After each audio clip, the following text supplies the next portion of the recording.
Many attractions have come and gone throughout their lifetime, and it's time to take an expedition through their history. My name is Sam, and welcome to Expedition.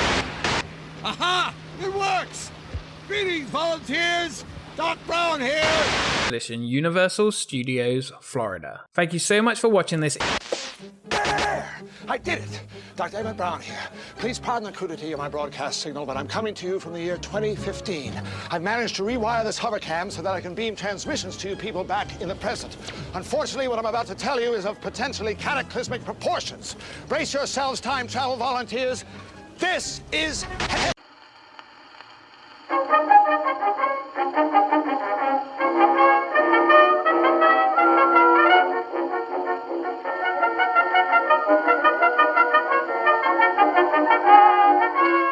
The Simpsons Ride is a simulator ride featured at Universal Studios parks. It is based off the animated television series The Simpsons. The producers of the show collaborated with... Great Scott! Check this out. Died. What kind of a future do you call that?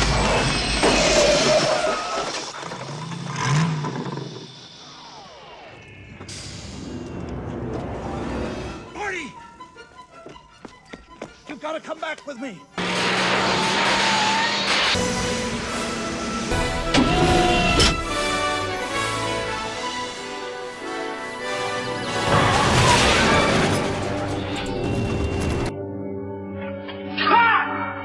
What's he doing in my shot? I don't know, sir. What are you doing in this shot?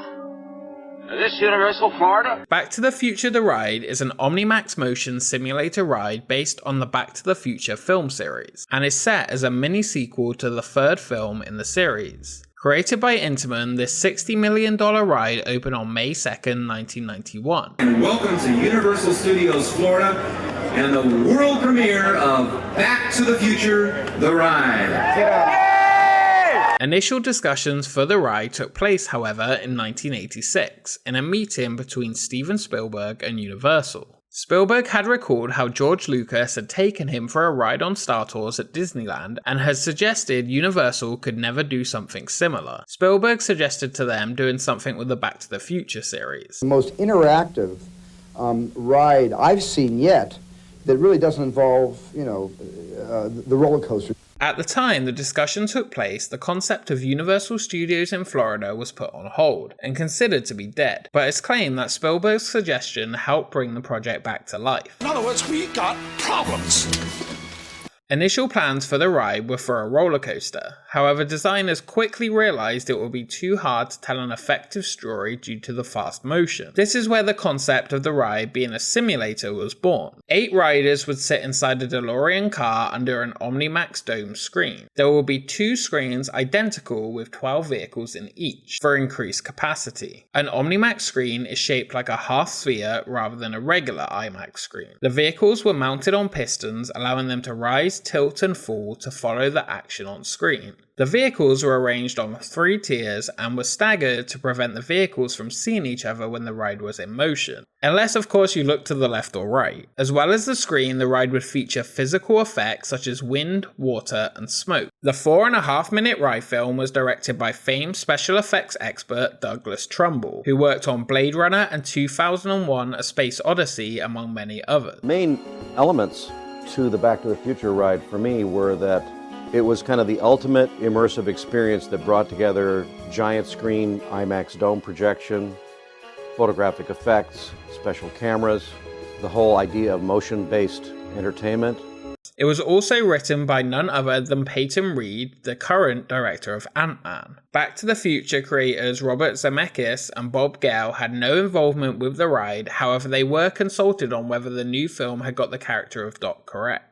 They were said to have been happy with how he was perceived and commented that it was a great ride. Steven Spielberg also acted as a creative consultant during the creation. What is great about the film itself is that when the footage was made, computer animation was a thing of the future. So all the special effects and sets were actually very detailed miniatures, some recorded via stop motion. It was actually one of the first Omnimax films to use stop motion. The Tyrannosaurus Rex of the film was a model that was roughly 7 foot tall. The ride film reportedly cost $40 million to produce by itself, including reportedly a few million that was given to pay off the first team assigned to create the film. That never happened. It was filmed on 1570 frame, which is 10 times larger than the standard 35mm film used in movie theaters of the time. The film is projected from the center of the audience area through a fisheye lens that displays the footage on the huge OmniMax screen. The sound for the ride is transmitted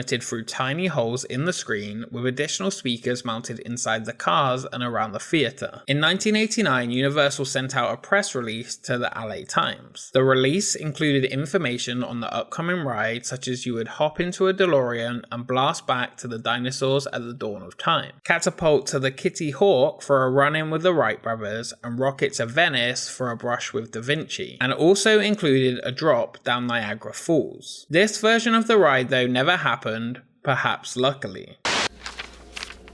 We are currently experiencing a systems failure in our security network. Time travel volunteers, please stand by. Dr. Brown will be with you in just a moment, and we will begin preparation for our journey one day into the future. In the final film, Christopher Lloyd reprised his role as Doc Brown, as well as Thomas F. Wilson returning for his role as Biff Tannen. Michael J. Fox was asked but declined to reprise his role as Doc's assistant. Eventually though, he did attend the opening for the attraction and gave it high praise. I'm not getting paid for this. It's great. I mean, it's really unbelievable. It's the best ride ever built. You're going to have a blast. Michael J. Fox, ladies and gentlemen. The plot for the ride followed the events of Back to the Future Part 3 and had Doc Brown and his family move to the present in Hill Valley, where in 1991 he founded the Institute of Future Technology, a place specialized in futuristic inventions. He invites park guests into the facility as volunteers to test out his newest invention, the 8-passenger DeLorean time machine, with the initial idea to travel one day into the future. DeLorean time travel vehicle. It's this baby that will send you across a space-time continuum one day into the future. More is learned about Doc's experiments during the queue and pre-show. Doc's plan, though, is thrown into disarray when it's learnt that Biff has escaped his time period of 1955 by stowing onto the back of the DeLorean in a past experiment and infiltrated the Institute. Hello, anybody home? Huh? What are you looking at, butthead? Then steals the DeLorean and vanishes into time. Don't worry, Doc. I'll go back. And in style. But first, I'm gonna take a little joyride. No! Biff! Love to stay and chat, Doc. I just ain't got the time. What am I saying? I got all the time I want! Doc asks riders for help in tracking down Biff as he's worried about the havoc he would cause on the space-time continuum, and requires the riders to help bump Biff back in time to the point of departure by knocking into him at exactly 88 miles per hour. You've got to catch Biff! The fate of the entire universe rests in your hands! Here are a few safety tips you should know before taking off. Watch your head as you step into the time travel vehicle. When the ride begins, Biff leads riders through a chase sequence starting from the 2015 Hill Valley, to the Ice Age, and then finally to the Cretaceous period where we meet the Tyrannosaurus Rex.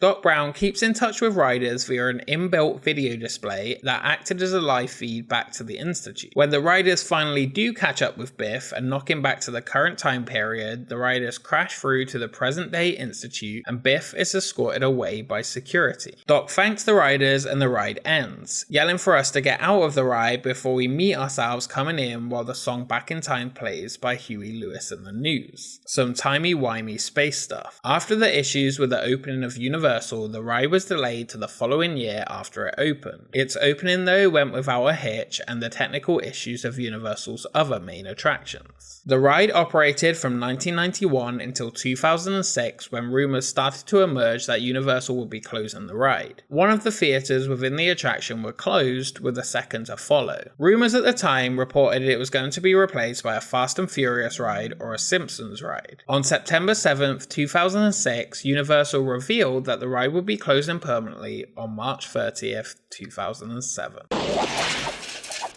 The future clip within the ride was set in 2015, which was approaching quickly. The ride did exist at other studios parks around the world, mostly identical. The final to close was Universal Studios Japan in 2016, where it was replaced by Despicable Me. For 1 year, this attraction in Japan took you back to the past to visit the future. The discussions for the ride to replace Back to the Future have been in the planning stages since early 2006 though. Construction for the new ride began in May of 2007 as the original ride was dismantled and the building that housed it given a complete overhaul. The ride vehicles were changed and updated by Oceaneering International. The original domes were removed and replaced by brand new IMAX domes with a total cost overhaul of roughly $30 million. 4K resolution Sony projectors were also brought in to show the new film. Additionally, each car would now contain 12 speakers and Dolby 6.1 surround sound, with an additional 90 speakers located behind the screens. Even with all of these changes to the experience, the new ride was essentially the same simulator attraction. Ladies and gentlemen and Simpsons fans, let's count it down together. Ready? 5, 4, 3, 2, 1, go!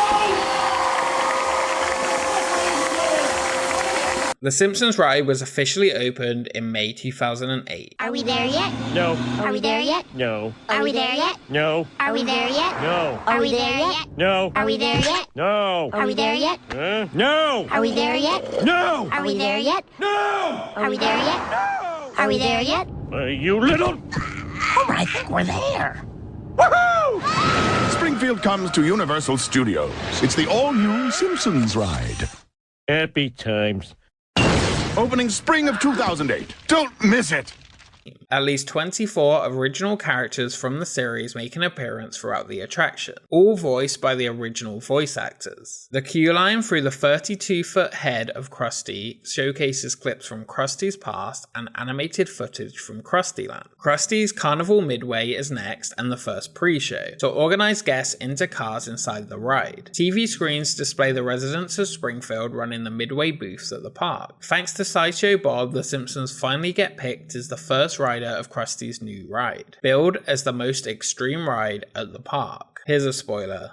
It's not. Guests then enter individual rooms for the second pre-show, the Funhouse Room. The best part of the pre-show is the inclusion of Itchy and Scratchy to give you the safety instructions. The new movie itself is 4.5 minutes long, and the new vehicles feature Krusty-themed ride vehicles aimed to look like a classic dark ride. Again, the ride features 24 vehicles and has a capacity of 2,000 guests per hour. After your vehicle rises up, you find yourself in Krustyland, with Sideshow Bob trying to attack you through multiple scenes. The ride actually received very positive reviews on opening. The Orlando Weekly reported it as more than a worthy successor to the Back to the Future ride. What a horrible nightmare! Thank God this ride is over. Back to the Future the ride was a technical marvel after its opening and helped turn Universal onto a more positive route after the terrible opening of the park. The movies continue to be fan favourites around the world and the ride is still missed to this day. Its replacement, The Simpsons, while popular on release and one of the most popular animated TV shows of all time, just is missing the heart of the original attraction. The use of 3D animation for the new ride is an odd choice in my opinion when the show is animated and is known for its iconic look. The ride itself looks more like Simpsons Hit and Run than the TV show it is based on. For me, The Simpsons is never on the ride list when I visit the park, and I think the same applies to many others. Back to the Future though was always a must-do ride. Now, with this small business loan, you should be able to keep the Institute open for years to come. Oh, thank you, Mr. Freeman. Thank you. The somewhat sad Simpsons pre-show featuring Doc Brown and voiced by Christopher Lloyd himself is one of the only remnants of this iconic attraction. 1885! September 1885! Wait, Ken! Wait a minute! What's this all about? He's alive! The Doc's alive! He's in the Old West!